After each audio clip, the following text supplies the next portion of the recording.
Good morning. Let's go ahead and get started. We got a lot to get through here. The first thing is conducting the pretrial release evaluation.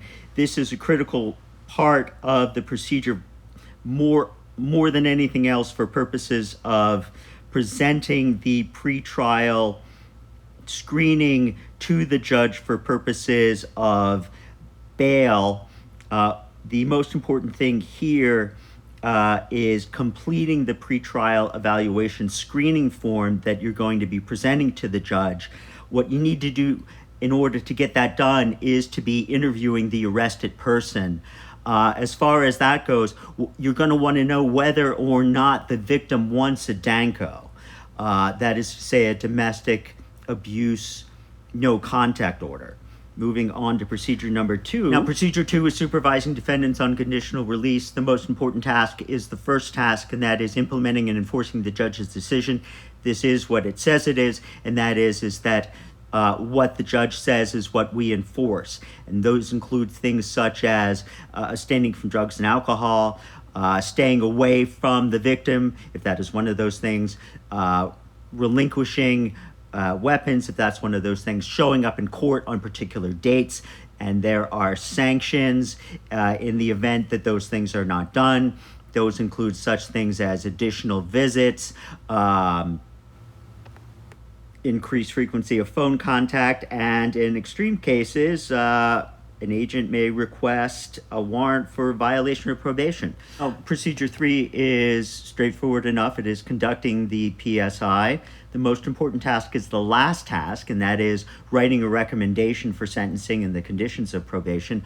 All of the other tasks are in support of that task, and that is to say, essentially collecting all the information to write that report, looking at 911 reports, looking at the DVRT file, attaining reports that look at the history of domestic violence-related incidents regarding the defendant, looking at local contact information for the victim and talking to the victim,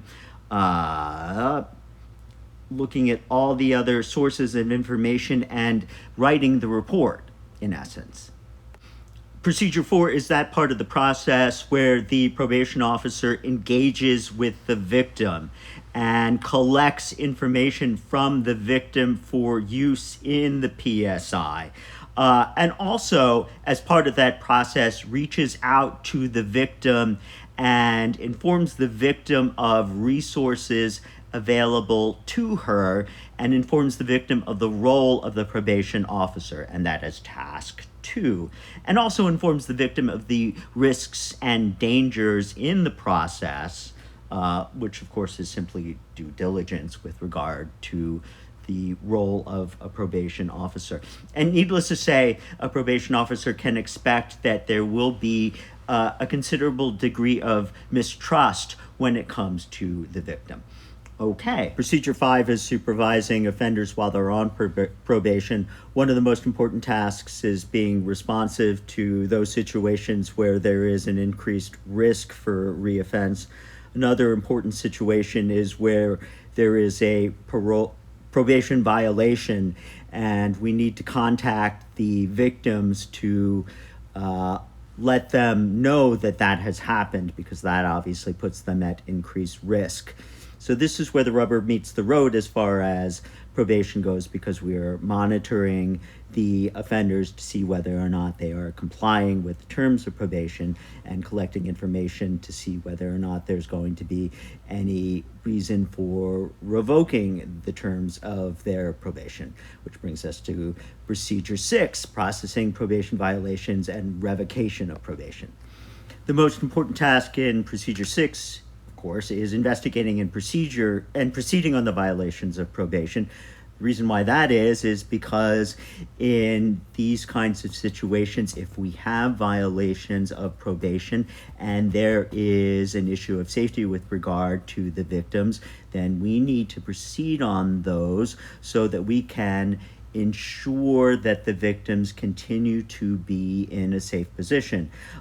If there is a safety violation, then the probationer needs to be taken off of probation to ensure the safety of the victim.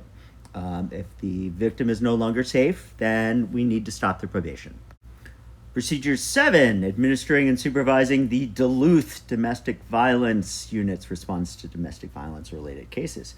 Well, here, obviously, the most important task is conducting regular reviews. And the idea here is that by conducting regular reviews, we know whether or not the probation response to domestic abuse related cases is actually working. And if it is working, then we know that the unit is doing a good job. And if it isn't doing a good job and the probation response is not achieving the intended effects, then we need to change our procedures and do something else. Bringing us to our last slide, which is what is the most challenging procedure as far as offender accountability goes? And it is obviously procedure 5. And the easiest way to know that is through math. It is the procedure with the largest number of tasks, 17. So that's how we know.